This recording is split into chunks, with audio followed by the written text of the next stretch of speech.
You're listening to a podcast by Last Minute Crack with your host, me, Christina Hamilton. Last Minute Crack is your one-stop shop for all things arts and culture in Dublin City. For more information, check out our website at lastminutecrack.com or visit us on Instagram at lastminutecrack. A special thank you to Thibaut Kemoret for his help with the sound and for the music on this intro. Another thank you goes out to Zoe Spillane for her help managing the page. And now for your episode. Okay. So, son of the scene. Yeah. Mr. Rage. Yeah. Vigilante Maestro. Fair, yeah. Who are you? My name is Fortúne Igiebor. That was really, really good. That was cold. That was fantastic. How are you doing? I'm okay. Nice. How are you? So happy to have you here. Yeah, it's nice. Congratulations, first of all, on the release of Lovechaser that came out yesterday as we record. How's that doing? How's that feeling to get that out there in the world? It's class. Like myself and Five have been saying so much now that Lovechaser is out and it's the lead single of Envisions. We just keep on imagining a world where like the whole project is out for everybody to listen to, and it's exciting. I'm delighted, man. It feels like, in the way like the ball is rolling now, yeah, and we're getting ready and we're getting hyped for LRVM. Yeah. And so like, are you like, how is that feeling in the group? Like, how's that feeling for you? It's a new world of surrealism, just because once we knew right after dropping Handle with Care, whatever project that came next would be like a whole new echelon of like opportunities, levels, and like heights to reach. And now that we're kind of living in that world that we imagined for so long, it's like constant moments of surrealism and then full circle, surrealism and then full circle. Yeah. And it's like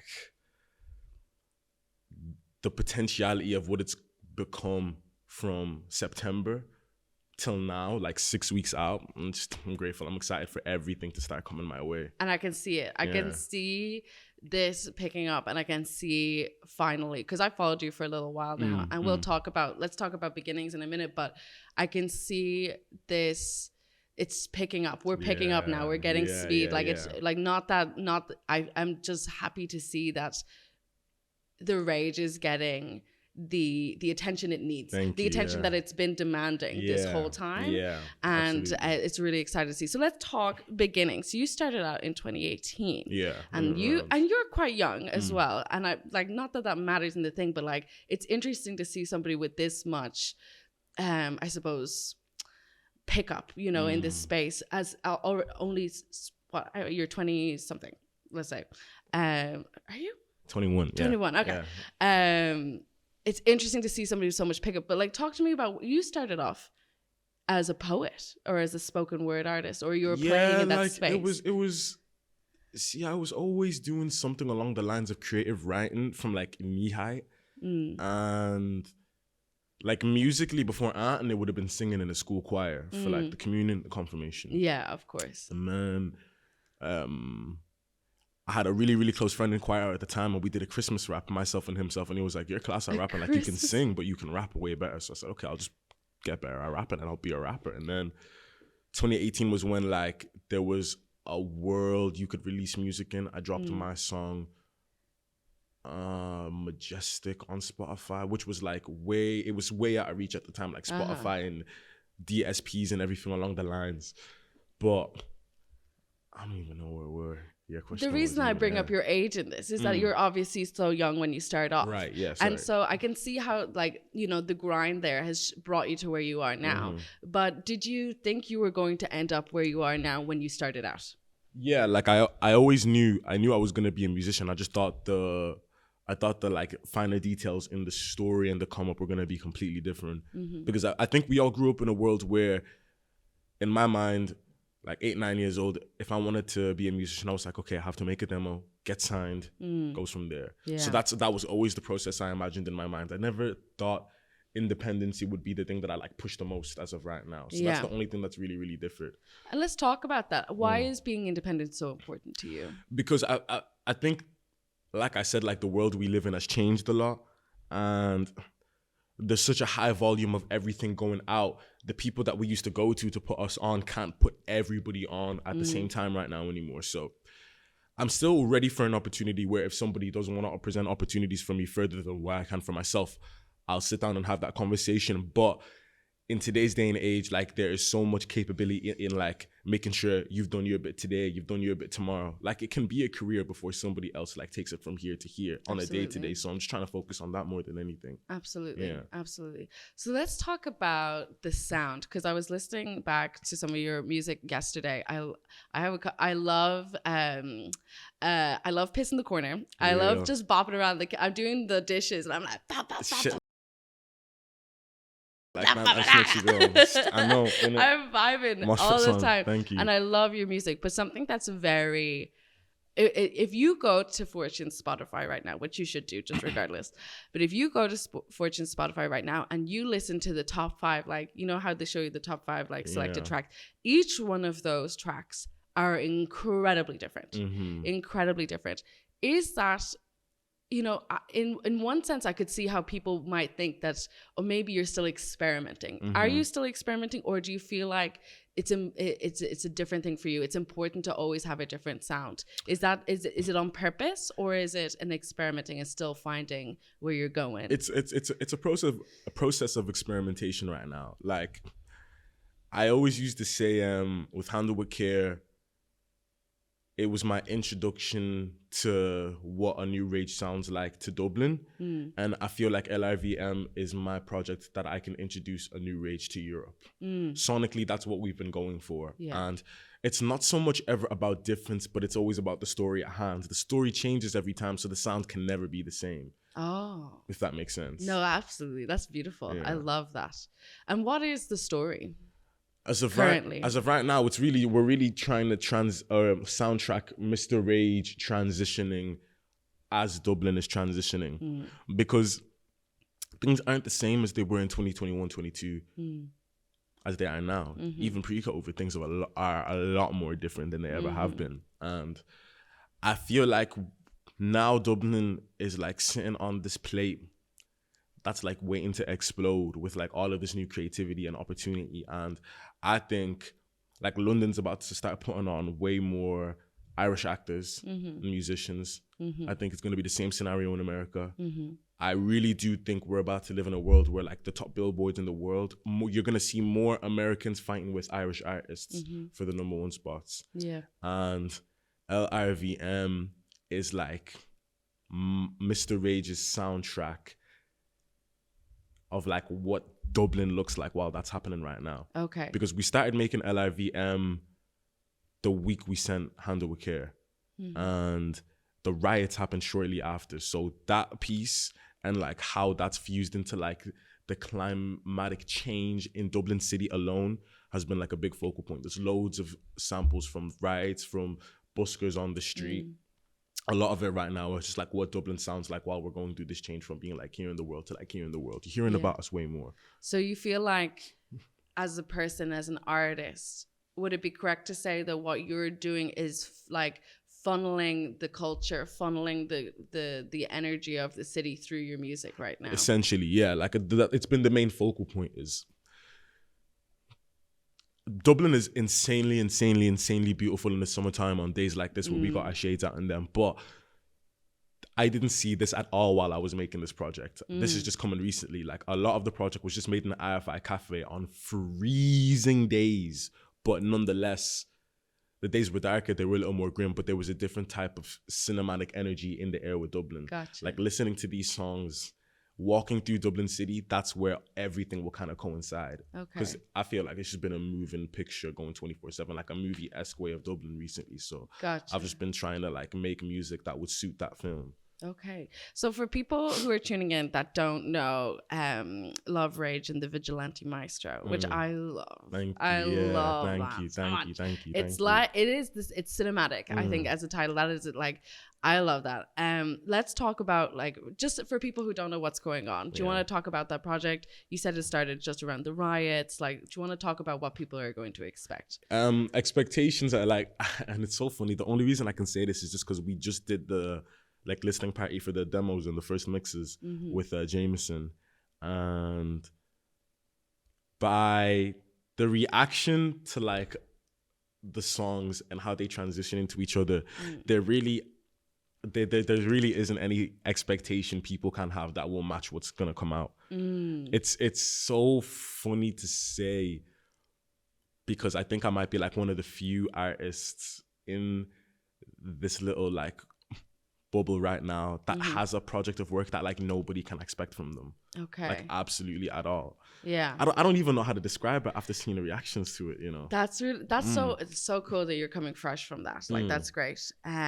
Like I can't imagine how that must have felt. Yeah. To just have that like click for the first time with a group. Like that must have been an amazing experience. It was an intimate one. Like we had so many respected artists in the room and like close friends, and a lot of people that had like watched the finer details of the process come together, and just for all of us to come together on like a celebratory kind of vibe. Yeah. Just to be like, okay, well now we're in like the final stages of this. Let's just take it in, have a good night, go back again, and then finish it off properly. Which Absolutely. Is like it's beautiful, man. I'm so happy. Yeah, it's something that I've read in a lot of interviews with you, is this idea that you're creating music for people to just experience, right? It's this idea that it's for people to relate to or not relate to. It's you need to just pick it up and do what you want to do with it. You're creating music for people and they take the music and run in whatever direction. And I think that's something that you're inspired by, is that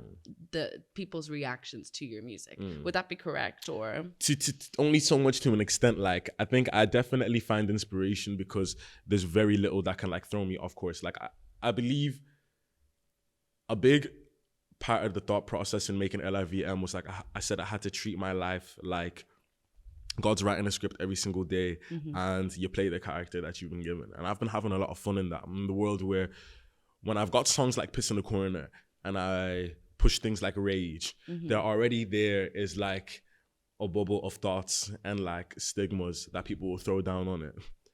And those are stigmas and those are thoughts, but I don't think of them as like boundaries, because for that name, Mr. Rage, and a new Rage to really thrive in its authenticity, we need somebody to listen to Piss in the Corner and be like, I cannot play this music with the name Piss in the Corner. It's this. And then we need the same group of kids who are jumping up and down, sweaty in the mosh pits. Like those two both coincide so well. And that would be like one of the few scenarios where we'd be like thriving off opinions, because when that narrative is being written every day, you find a pocket in life that you're really, really happy in. And then you start to see like these little things start to like bubble and come to fruition out of it. Because you need to piss people off the same way you need to make people happy. And that's it's a beautiful balance in between the middle where you know you're doing the right thing. I think it was in some magazine that I saw you say something along the lines of, it's not important to be understood, but it's important to be appreciated. And I think that might be a very similar thing of what you're trying to say. This idea that you're allowed to be pissed off. You're allowed to like be like, what is this? That is a completely valid reaction in the same way that, but like as long as you appreciate the art behind it.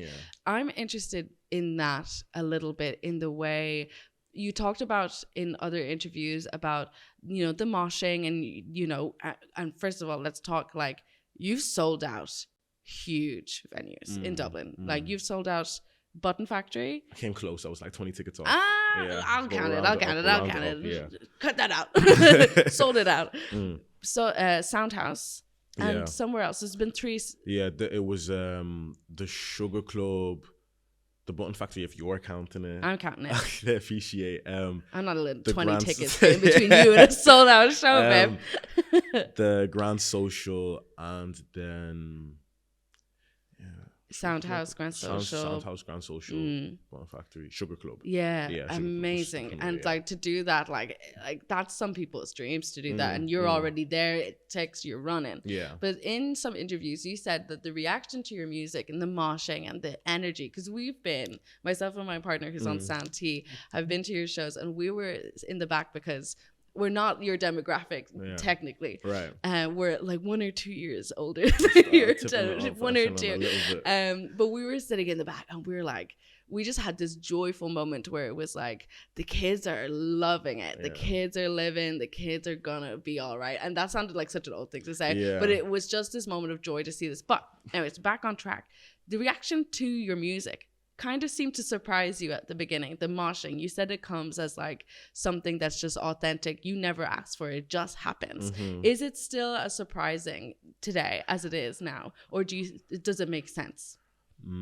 That's an insane question. That's like Nardwire shit. That's really, really good. That's the biggest compliment you could have said. I need to think about that because it comes in surprises in like different ways now.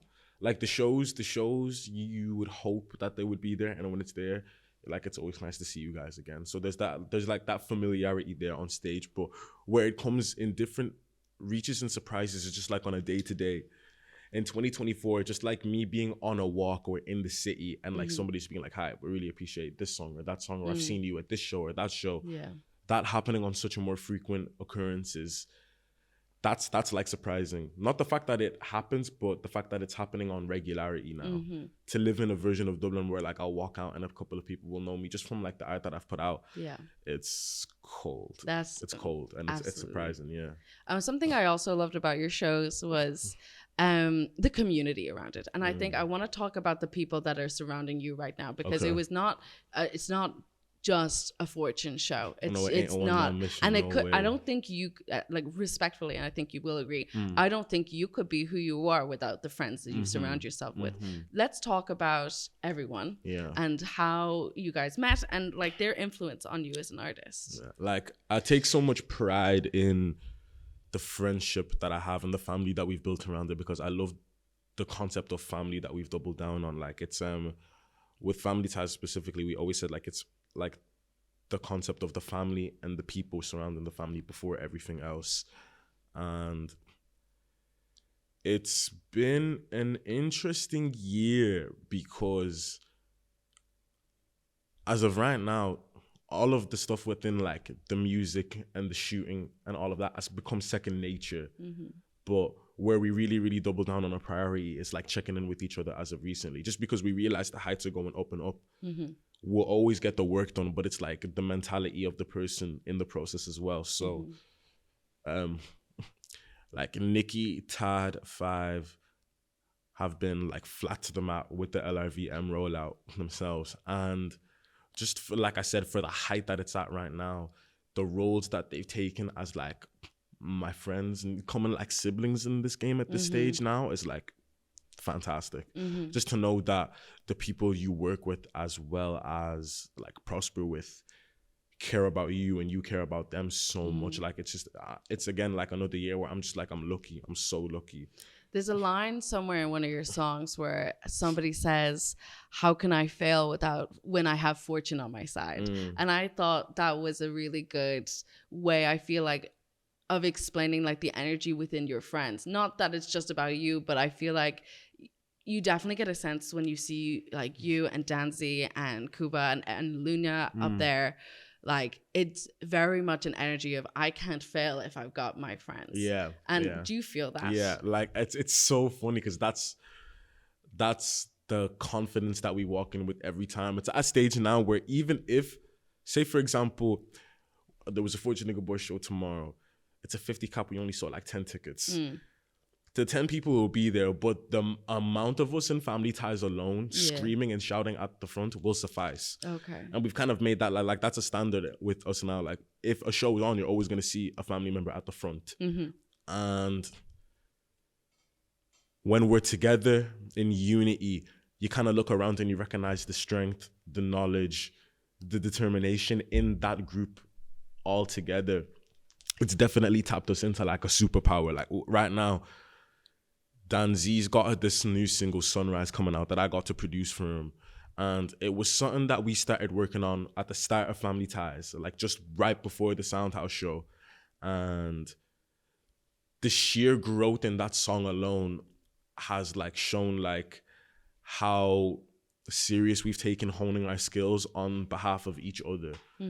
So when Baby Girl does a film for Aluna, for Fortune, for Kikuba, for Danzy, for Five, the skills have gone from like here to here because she wants to make sure that we look the best. Baby Girl Films has done, like, I've seen them on the scene for a long time. Pioneering. And they are killing it. Nicola is like an otherworldly machine. There was, when we were getting ready for the Button Factory show, there was a period of time where everybody was so busy with like other shoots and work and everything that was surrounding their lives at the time.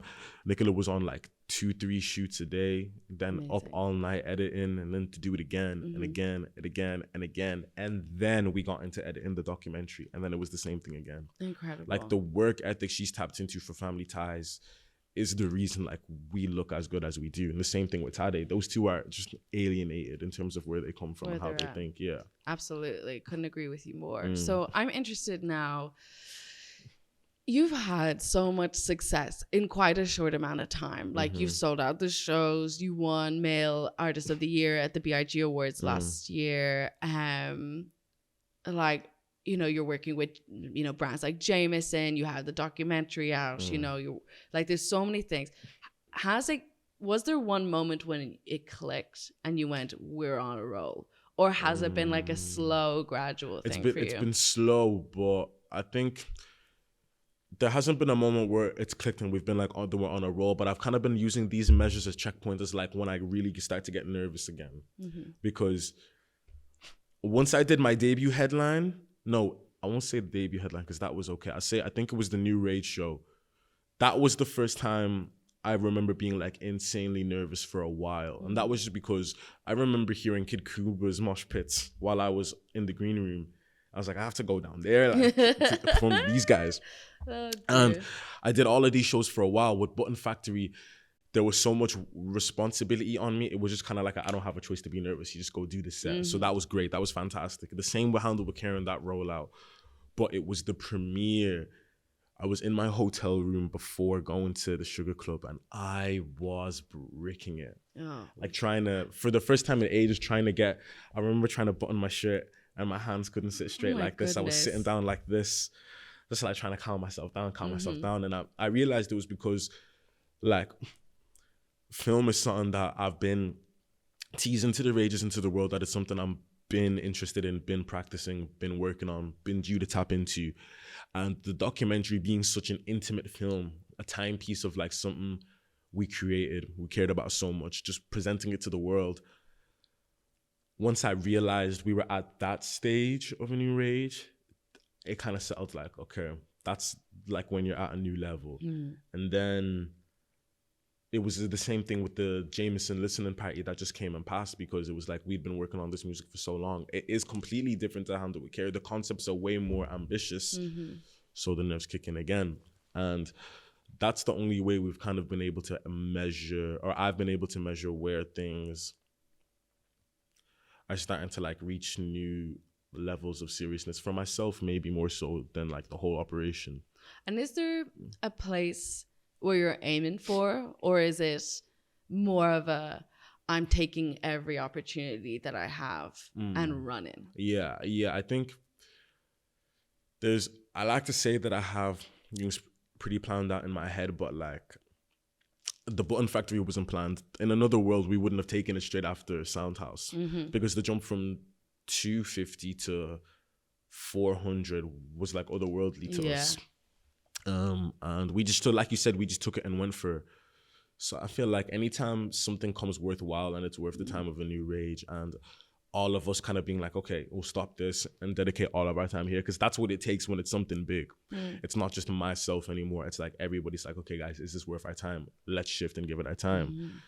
If something like that comes up, then I think that's when we'd be able to kind of nod our heads and say, yeah, no, it's an interesting one. Yeah, it's an interesting one right now. Yeah. I think to have, for you, especially at this stage in your career, to have something you're aiming for might actually limit you. You know, I think where you're at is just run Absolutely. With your friends, with your ragers, with everyone, and we're gonna end up, and at the end we'll have peace. But like, I think that's just my opinion. No, absolutely, yeah. But where was I going to go? Yeah. The Ragers, your audience, is so interesting to me. And the way that you market yourself, not in a corporate-y way, course, but the way that you talk to them and the way that you've developed this community, because I feel like your audience is so tapped into you in a way that you don't really get, or at least the industry isn't allowing for musicians. I think in the idea that like I see it every time on my TikTok. It's like, have I made the song of the summer? And it's somebody's song. And I understand that that's getting you views. I understand that that's getting you in but it's not authentic, I think.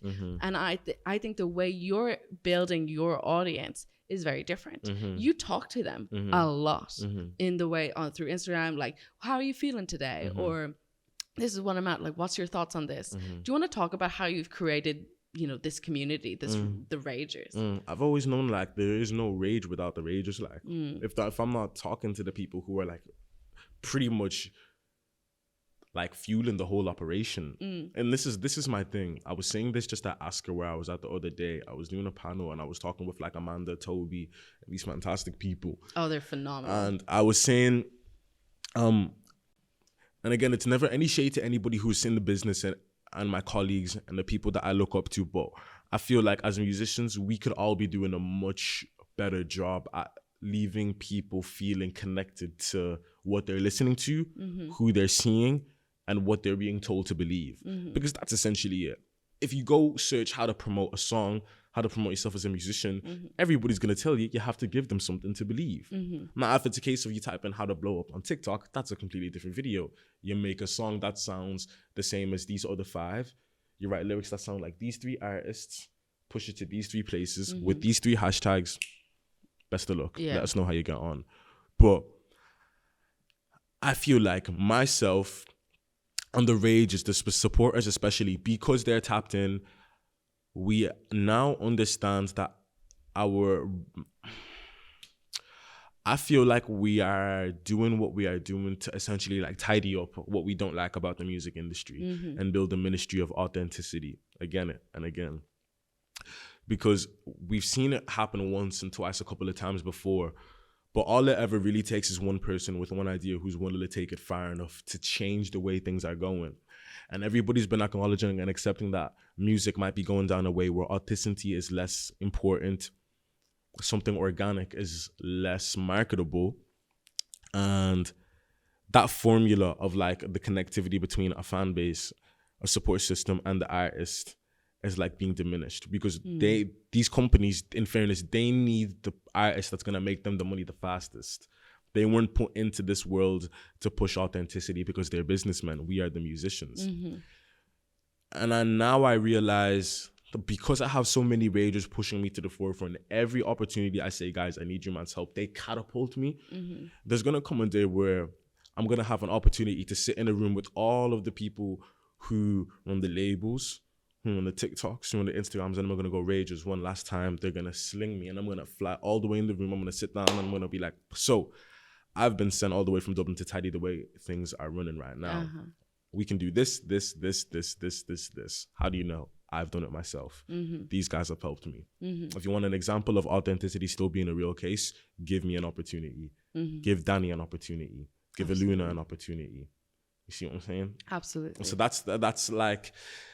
that's where like the confidence comes from so many times. That's why Olise is able to say, give the Ragers 20K if they want the next track off LRVM, because they will do it if we ask. In a scenario where we push them far enough every single time anything's challenged someone from a new rage, they've triumphed 10 times over. And once those are the guys that are kind of like supporting your mission and your operation, you're going to go to war and you're going to win. Do you know that way? Absolutely. So that's the thought process that we keep in mind with those guys. I love that.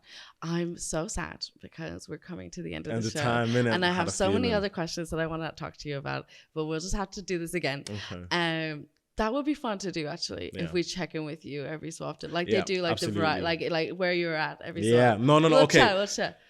See you in a year. This is April the 21st, Sunday. I'll be here next year. See you in a year. Yeah. We like to put out shout outs at the end, shout outs and plugs. So where do people need to go? Where do people need to find you? What do they need to do? On Spotify, YouTube, Google, everything. It'd be Fortúne Igiebor, Igiebor. On Instagram, that's Fortune. On TikTok, that's Fortune.